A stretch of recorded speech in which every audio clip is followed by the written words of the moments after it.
Hello, I am Vishna Boodhoo from the Queen Elizabeth University Hospital, Glasgow. I will be talking about our experience of the use of magnetic resonance imaging in women with suspected complications from mesh implants for pelvic organ prolapse and stress urinary incontinence. The aim of this study was to look at the concordance of MRI reports with clinical and surgical findings and to evaluate the role of MRI in this patient group. We carried out a retrospective study over 2 years, looking at women who presented with suspected complications of urogynaecological mesh implants and who were investigated with MRI. All of these MRI were reviewed by our mesh center radiology team. On imaging, we looked at whether the implant was visible and whether any implant-related complications were apparent. These included infection, mesh implant rupture, and exposure. During the time period of our study, 65 women presented with possible complications and were investigated with an MRI. The time from mesh insertion to presentation to our clinic ranged from 2 months to 12 years. The most frequent presenting complaint was pain, present in 9% of our patients. When looking at the MRIs, we looked at whether the implants were detected. For instance, here you can see a retropubic tape in situ. This is a sacrocolpopexy mesh. This is a transvaginal mesh in situ. Overall, we found that MRI detected abdominally placed urogynecological mesh implants in 91% of women and retropubic tapes in 75% of women in our cohort. It had a lower detection rate for transobturator tapes and transvaginal meshes. Looking at the mesh implant-related complications, MRI detected these in 11 women, infection in 5, urinary tract exposure in 2, sacrocolpopexy mesh rupture in 2, and inflammation alone and vaginal exposure alone in 1 woman each.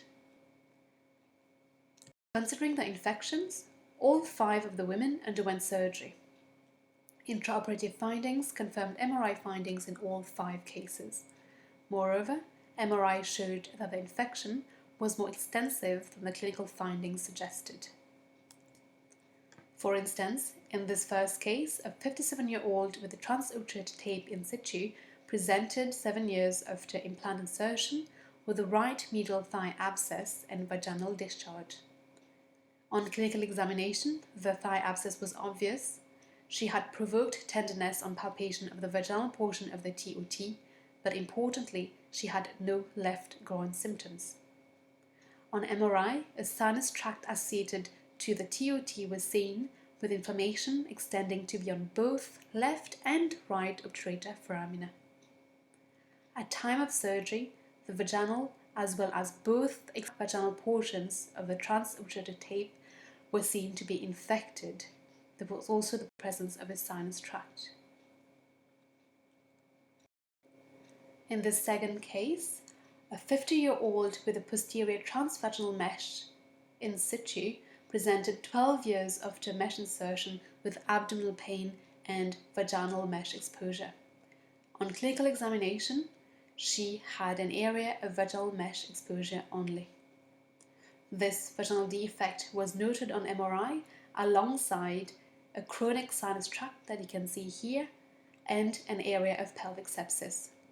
At time of surgery, all the vaginal mesh appeared infected.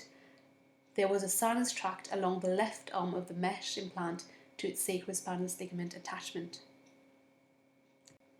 In conclusion, we have found that MRI has a high likelihood of identifying abdominally placed mesh implants and retropubic tapes, but is poorer at visualizing TVMs and TOTs.